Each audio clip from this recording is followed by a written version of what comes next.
The U.S. Department of Commerce ranked 55 industry sectors by their level of IT intensiveness. Education was ranked number 55, the lowest, below coal mining.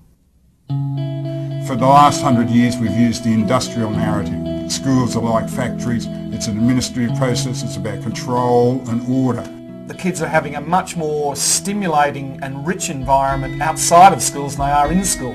Kids are very rich content developers today through their social networking sites. They're big communicators through email, instant messaging, and text messaging, and yet all of those things are banned from their schools. Every turned off device is potentially a turned off child. We have to accept as educators that technology is not really a choice. It has created a world. It's just not here to help you teach traditional subjects. It has invented, has emerged a completely new environment. It's about relationship, it's about community, it's about connectivity, it's about access. Children are living now in a different space. They're living in what I call nearly now.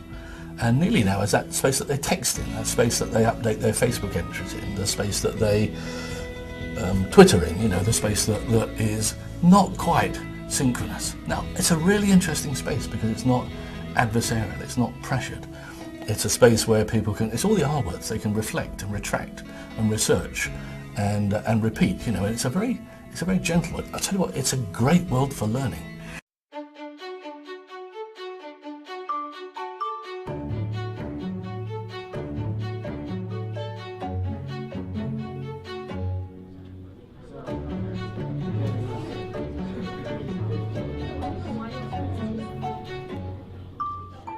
I can say that the things I've been doing the last 2 years have really made a difference because my kids have scored the highest in the state on the standardized tests. So what we're doing here is working and it's helping them be successful.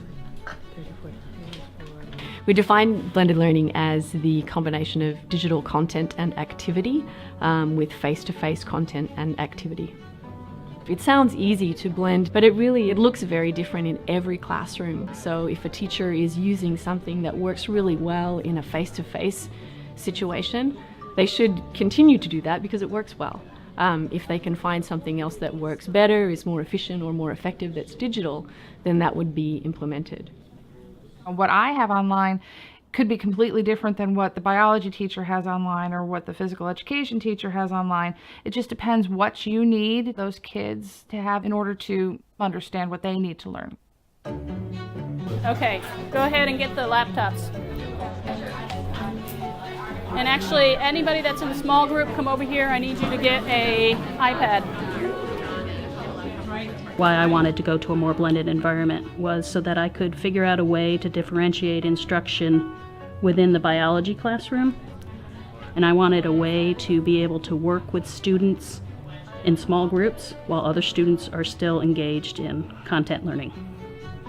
There's 3 activities. One's a sorting sentence activity, one is an online interactivity, and one is small group that's going to be working with me. Okay, slide to the apps and open up EduCreations. So we're going to fill in this chart because this is going to get us practicing base pairing between DNA, RNA, and reading our codon chart. Okay, so what goes with G? C. C. So I'm going to put G and C together like this, right? I've probably learned more today just by doing this than I have the whole week that we've been doing this. We looked at the research about blended learning, we defined it, and then we had to figure out what would it look like in my class. And so that's when I went, well, I actually want to use it more as a tool for the kids for like supplemental materials. The top or the bottom of the cylinder. There's always practice problems, or you can go listen to somebody talk about the topic. But the kids started to say that we don't want to listen to somebody else, we want to listen to you. And we need your help. And we want to hear your voice. So I started to go, okay, well, how can I do that? And so our technology person said, have you seen this app on the iPad? And me, not knowing anything about technology, went, I have no idea what you're talking about. Teach me. So we went through a process of me learning how to use the Show Me app. And then I started making podcasts. And it gives me a chance to be in their homes, wherever they are, 24/7. It's virtual Weller is what we call it. And that will correspond to 6 to 9, like it has in the rest of the problems. The podcast helps so much. It's as if she's actually there, and she just goes through it again, and you can finally understand it. I see them, they'll plug in, I look over and they have it on their phones, they have it on their tablets, they have it on computers. They do podcasts for me during class time. I will have specific problems I want to see, just do they understand the basics of what we talked about today? 40, 60 plus C. Divide 40 to get C by itself.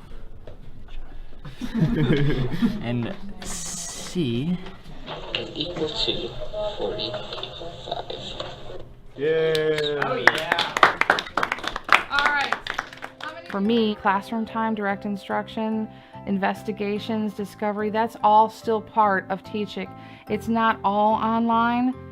A lot of the face-to-face stuff is still the most important thing to me. The online tools are there to help make understanding even better, even more rich of an experience for the kids. We really wanted the focus to be on the teaching and learning part and on the digital tool as a secondary thing.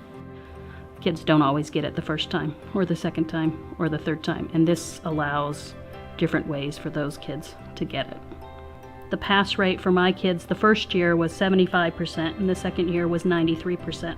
The state average is somewhere around 60%, so something's working for these kids.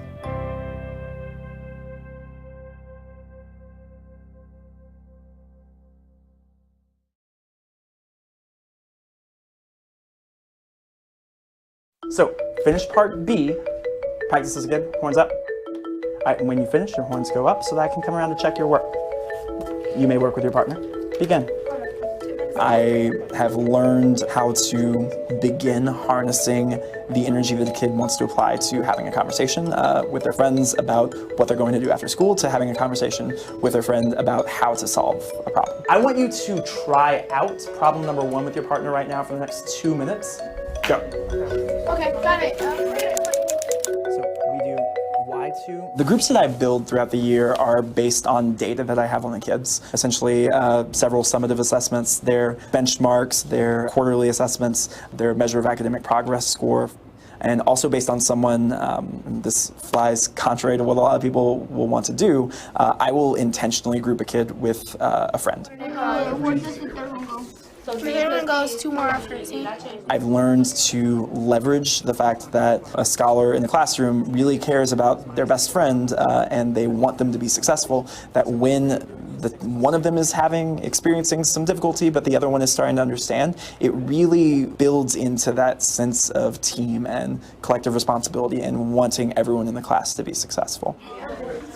All right, you got it. All right, so I'm going to put you in charge of Guillermo and Sammy through independent practice. And when I see that 3 of my scholars who sit fairly close to each other are having the exact same problem, but one of them is not necessarily having that problem, I would not hesitate, like I did today, in pulling the scholar who's being extremely successful up to work with another group that's having a separate set of difficulties, and kind of pushing those 3 scholars from different groups together into one group.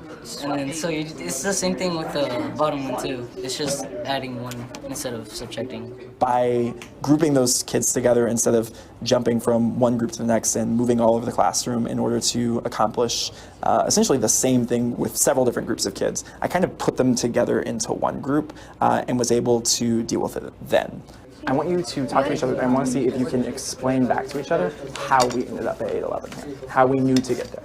I'll be back to check on you in a second. What did you get? To tell us the This is Y right here, and then you get that one. But you get the second one first, and you subtract that by 2. Rise first? So you subtract it by the opposite, like they're on the Yeah. same side. How much is it same side. rising? But you just switch them then. It's really, really important as when you're establishing this sort of culture of freneticism and constant group work, that the expectation be on getting the work done. Okay, beautiful. So here's what I want y'all to do. I want y'all to continue in this group into the independent practice. I want you to make sure that y'all are doing it correctly, okay? Y'all are doing fine. I want you to tutor each other. I believe that when we're talking about strong classroom management, what we're really talking about is being able to leverage strong relationships into building intrinsic motivation for kids to want to do the right thing, eventually without needing like my coddling or my assistance to get them on the right track. We got something different. We got like 9 12s and it didn't work out. These are definitely interesting thoughts. Okay, so I'm about to show you exactly how to solve this problem. I want you to compare the work that you were just doing to the work that I ended up doing.